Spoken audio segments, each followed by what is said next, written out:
خبركم سمعتنا ملو تحسو زينا انه انبابي زينا داناي تسفازجه برستاتو كفلم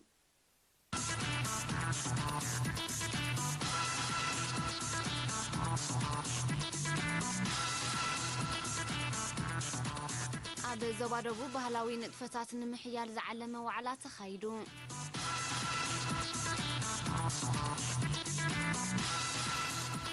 أب ترى حيلتات مكلخالا مرققات دحنتات دن هتصانن زتكور سمينار أبارونتو تقانيعون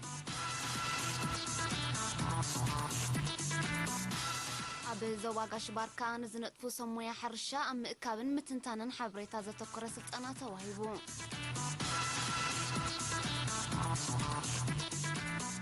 أب غانا حدقاتات علقلق سبقاون نواتاون كساراتات أوريدو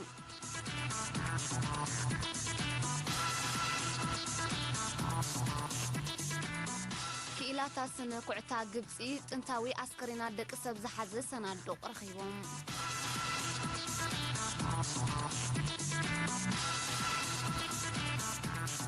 زرزر الزينة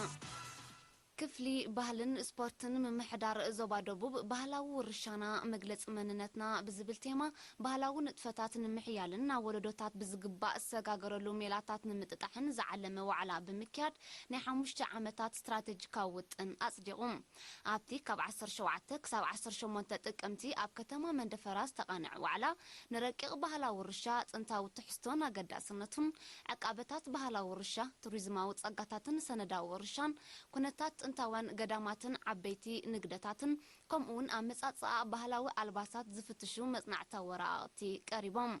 حلافي انفر بهلي اتوزر سناي تسفاي ابز سمعو قال علامه نيتو على امازنت حسابات نمبربارن نمحيالن كمون ناب تጨባጥ መደባት ንምስግጋሮም ዝሕግዝ ኣብ መጽናዕቲ ዝተመርኮሱ ሓሳባትን ሓበሬታታትን ንምልዋጥ ከም ዝኾነ ገሊጾም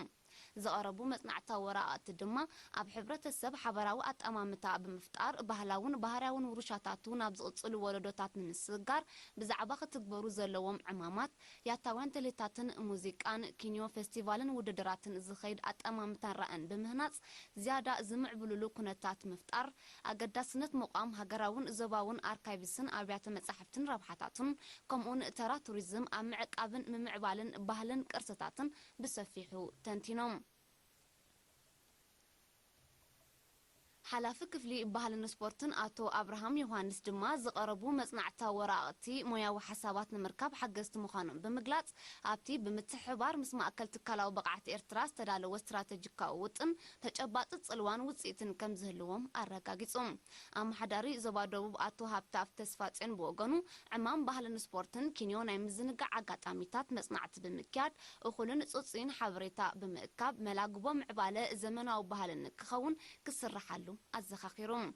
تساتفت بجدهم بهلاون نطفتات دول سرت هاليو نخمعبل كساب ممحدار كبابن أبيات تمرتن وردو كسرحلو كمون نعود بهلا ما أكل زجبرك كساب لعلو تكالا زرقح ناي تمرت عدلات كفتر تلابيهم كوميشنر بهلا سبورتن أمباسادر زمدة تخلى أبز سمعه مزاز مقال أبجدا سنة كرسن عقابون زلون قحات مبرخ تقدم نتكو هابوز جباء مخانو بمتكاس أبز مدايزي عتب عيوك كايت التحساسيبون بخلتن سلستن تقمتي ابارونتو ابستخايد وعلى مرقاص دحنت ادن هصانن بمسر زقرب لبواتات ترى ابالات حيلتات مكلخال اب دحنت ادن هصانن معزاز على سيمينار تقانيعهم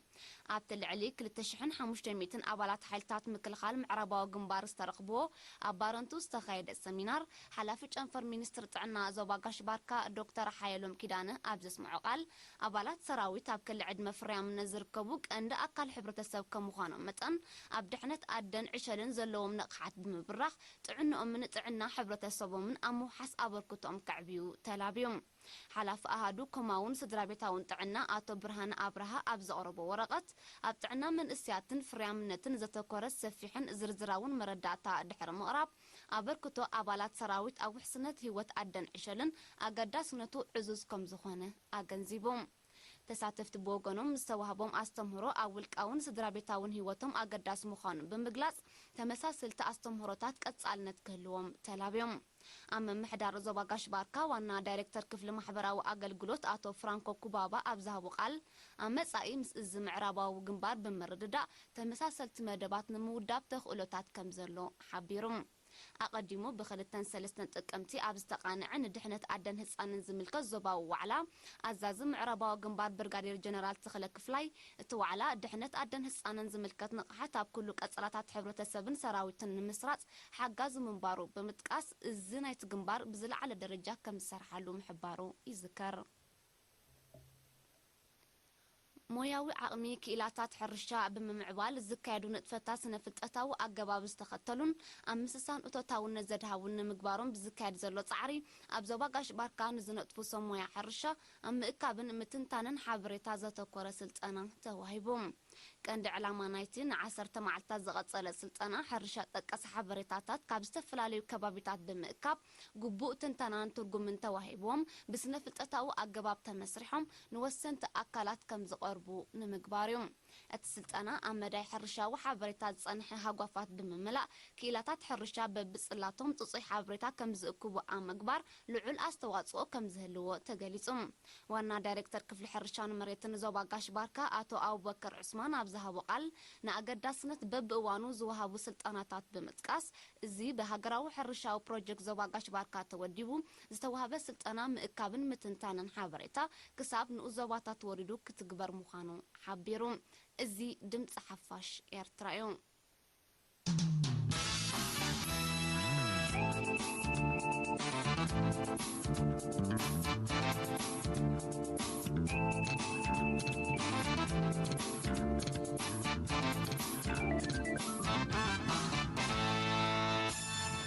ዜና ወፃኢ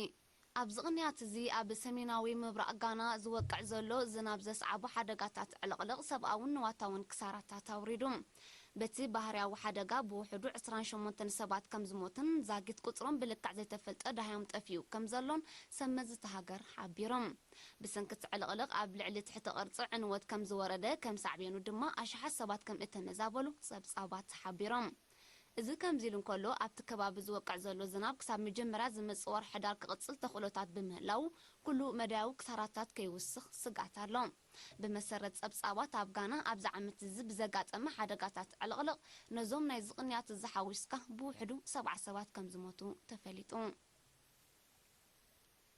ክኢላታት ስነ ኩዕታ ግብፂ 3000 ዓመታት ከም ዝገበረ ዝተገልጸ ኣስከሬና ደቂ ሰብ ዝሓዘ 30 ሰናዶ ረኺቦም እዚ ኣብ ደቡባዊ ሸነኽ ግብፂ ኣብ እትርከብ ከተማ ኣልቅሶር ዝተረኽበ ኣስከሬናት ኣብታ ሃገር ኣብ ሓደ ግዜ ኣብ ውሽጢ 100 ዓመታት ካብ ዝተረኽበ ጥንታዊ ኣስከሬናት ዝበዝሐ ኮይኑ ተመዝጊብሎም ነቲ ኣስከሬን ዝሓዘ ሰናዶ ብጽቡቕ ተዓቂቡ ብምጽንሑ ብዛዕባ ትርኽበት ንዝግበር መጽናዕቲ ሓጋዚ ምዃኑ ክኢላታት ስነ ኩዕታ ግብፂ ሓቢሮም እቲ ጥንታዊ ርኽበት ጽላት ቱሪዝም ግብፂ ኣብ ምድንፋዕ እወታዊ ተራ ከም ዝህልዎ ሰመዝቲ ሃገር ገሊጾም ጽላት ቱሪዝም ግብፂ ድሕሪ 2011 ከምቲ ዝድለ ክስጉም ከም ዘይጸንሐ ጸብጻባት ይጠቕሱ ዝኸበርኩም ሰማዕትና ዜና ኣብዚ ፍጸም